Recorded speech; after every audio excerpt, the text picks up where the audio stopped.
Welcome to this technical guide on the Dyson SV12. We are Kelatos Informatica, specialists in technical repair.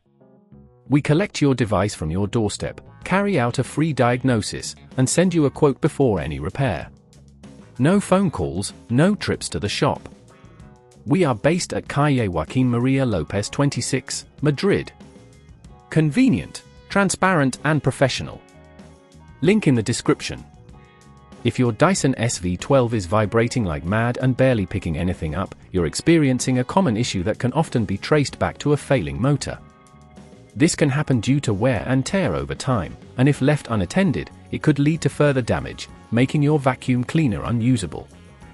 To get started with the repair, you'll need a few tools: a Phillips screwdriver, a flathead screwdriver, a pair of tweezers, and some replacement screws, which you can usually find at your local hardware store or online. First, ensure that your Dyson SV12 is unplugged and completely powered off. Begin by carefully removing the main body of the vacuum cleaner. Look for the clips or screws that hold the casing together, and gently pry them apart using your flathead screwdriver. Once the casing is removed, you should be able to see the motor. The motor is typically located near the bottom of the unit. It may be secured with a few screws, which can be removed with your Phillips screwdriver. Be sure to keep these screws in a safe place, as you'll need them for reassembly.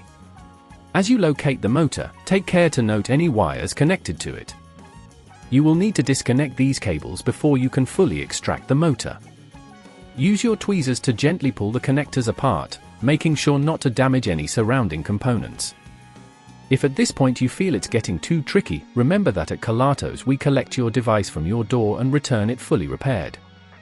Once the motor is free, take your new motor and carefully insert it into the housing. Reconnect the wires to the appropriate terminals, ensuring a snug fit. Replace the screws you previously removed to secure the motor in place. After the motor is installed, it's time to reassemble the casing. Align the casing carefully and press it back into place, making sure all clips are secured. Finally, plug in your Dyson SV12 and turn it on to verify that it is functioning correctly. If it still vibrates or shows signs of malfunction, it may be best to consult a professional. To prevent this issue from recurring, regularly clean your vacuum and ensure that no debris is blocking the motor or brush bar. Additionally, consider scheduling periodic maintenance checks to keep your device in optimal condition. If you'd rather not risk damaging your device, at Kelatos we collect, repair and deliver back to your door anywhere in the UK. Link in the description.